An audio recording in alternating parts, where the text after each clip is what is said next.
अगर इतिहास के पन्नों से एक नाम मिटा दिया जाए तो शायद आजादी की कहानी अधूरी रह जाए। वो इंसान जिसने कहा था, तुम मुझे खून दो, मैं तुम्हें आजादी दूंगा।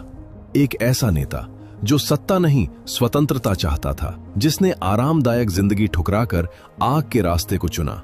आज बात उस ज्वाला की जिसका नाम था नेताजी सुभाष चंद्र बोस। 3 जनवरी 1897 ओडिशा के कटक में एक बच्चे का जन्म हुआ। नाम रखा गया सुभाष। पढ़ाई में तेज, विचारों में गहराई। उन्होंने इंडियन सिविल सर्विस की परीक्षा भी पास कर ली, जो उस समय बहुत बड़ी उपलब्धि मानी जाती थी। लेकिन जब देश गुलाम हो तो नौकरी की कुर्सी छोटी लगने लगती है। सुभाष चंद्र बोस ने अंग्रेजों की नौकरी छोड़ दी। उन्होंने कहा, मेरा जीवन भारत माता के नाम है। वो कांग्रेस से जुड़े, महात्मा गांधी का सम्मान करते थे, लेकिन उनकी सोच अलग थी। गांधी जी अहिंसा के रास्ते पर थे, जबकि बोस मानते थे आजादी भीख में नहीं मिलती, उसे छीनना पड़ता है।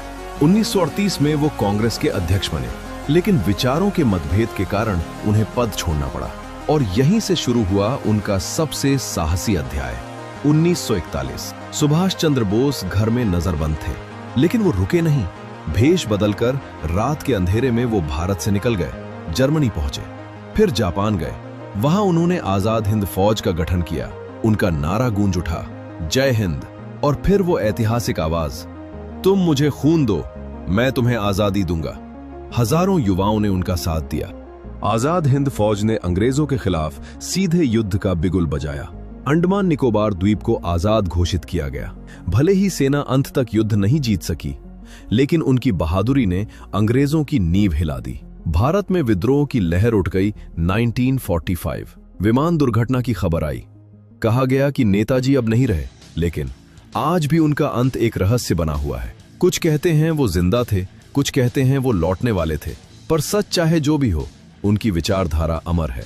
नेताजी सुभाष चंद्र बोस हमें सिखाते हैं कि देशभक्ति केवल शब्द नहीं, एक ज्वाला है, एक विश्वास है, एक बलिदान है। उन्होंने हमें सिखाया, डर से नहीं, दृढ़ संकल्प से इतिहास लिखा जाता है। आज अगर हम खुली हवा में सांस ले रहे हैं, तो उसमें कहीं ना कहीं नेताजी की कुर्बानी की खुशबू भी शामिल है। अगर आपको ऐसी क्रांतिकारी कहानियां पसंद है, तो अभी सब्सक्राइब बटन दबाइए और जुड़ जाइए नॉलेज बूस्ट परिवार से। जय हिंद, वंदे मातरम।